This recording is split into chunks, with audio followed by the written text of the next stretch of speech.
CBN e a Tecnologia, com Gilberto Sudré.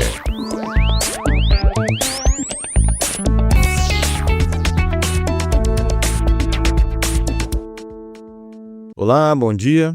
Os smartwatches ou relógios inteligentes estão se tornando cada vez mais populares, com muitas pessoas contando com eles para monitorar tudo, desde a pressão arterial e os níveis de oxigênio até a atividade física e os padrões de sono.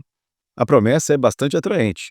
Um dispositivo que pode ser utilizado junto do corpo para ajudar a viver uma vida melhor ou pelo menos mais saudável.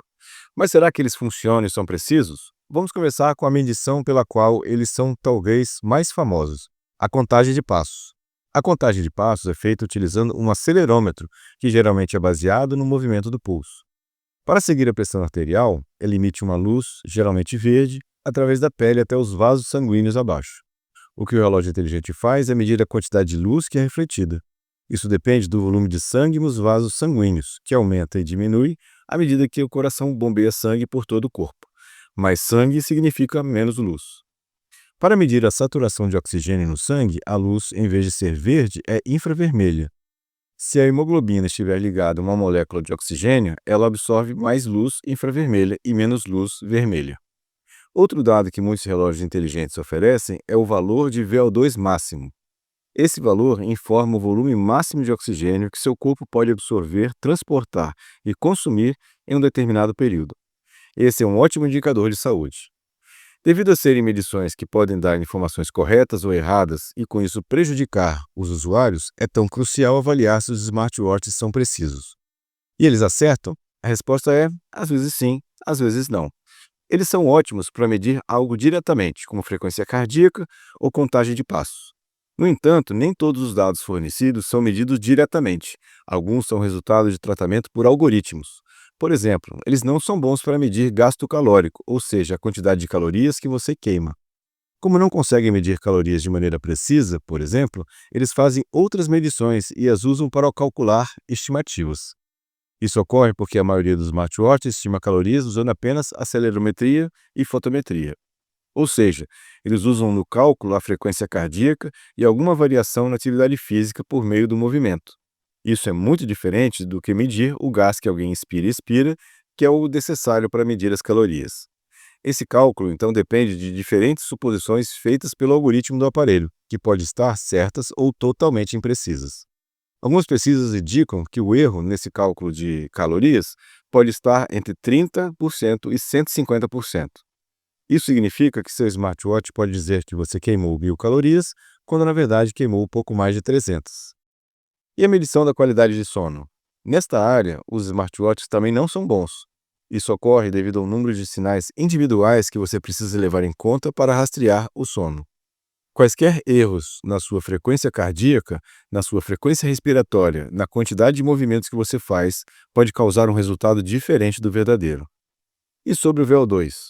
O padrão de precisão alta para o VO2 máximo é medido em laboratório, mas o smartwatch usa frequência cardíaca e também algum aprendizado de máquina para prever ou estimar seu VO2 máximo.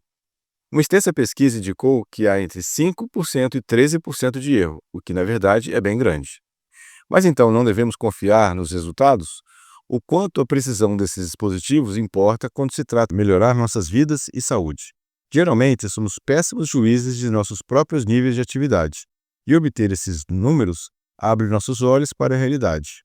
Mesmo que você esteja fazendo muito pouco, o monitoramento lhe dará uma base para trabalhar. As pesquisas indicam que o uso de smartwatches torna as pessoas mais ativas. Mas estamos falando de tecnologia, não é? Então, certamente a precisão do smartwatch pode ser melhorada.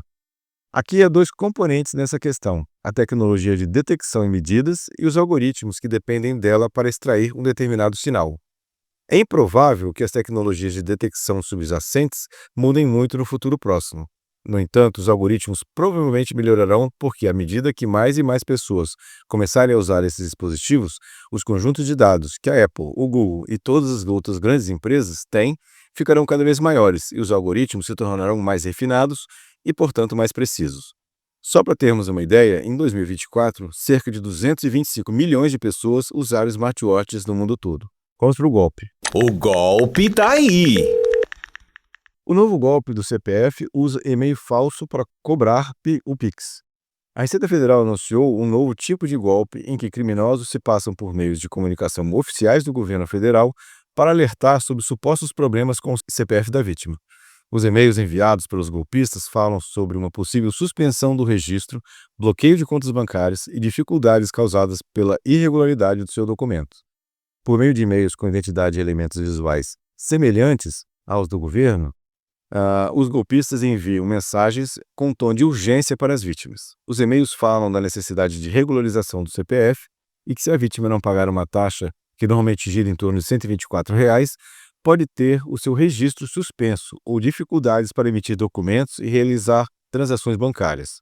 O prazo dado sempre é muito curto, como menos de 48 horas.